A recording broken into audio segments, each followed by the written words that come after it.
नमस्तेस्तु महामाये श्रीपीठे सुरपूजिते शङ्खचक्र गदाहस्ते महालक्ष्मी नमोऽस्तुते।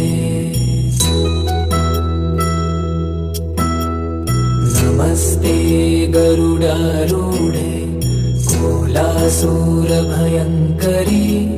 सर्वपापहरे देवी महालक्ष्मी नमोऽस्तुते।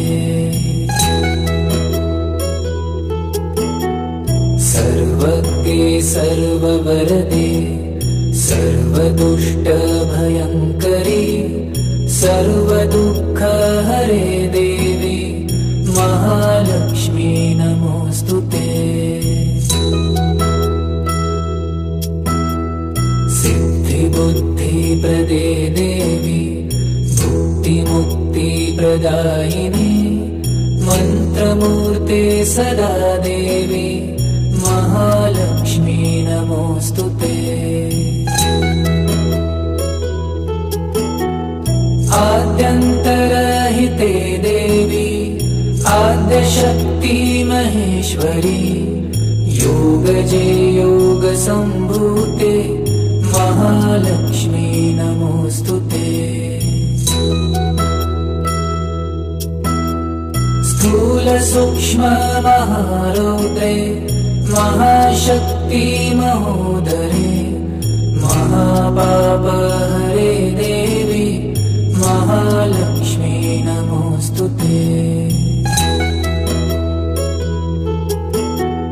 पद्मासनस्थिते देवी परब्रह्मस्वरूपिणी परमेशी जगन्माता महालक्ष्मी नमोऽस्तुते। श्वेताम्बरधरे देवी नानालङ्कारभूषिते जगत्स्थिते जगन्माता महालक्ष्मी नमोऽस्तुते। महालक्ष्म्यष्टकस्तोत्रम् यः पठेत् भक्तिमान् नरः सर्वसिद्धिमवाप्नोति राज्यं प्राप्नोति सर्वदा। एककाले पठे नित्यं महापापविनाशनम् द्विकालं यः पठे नित्यं धनधान्यसमन्वितः।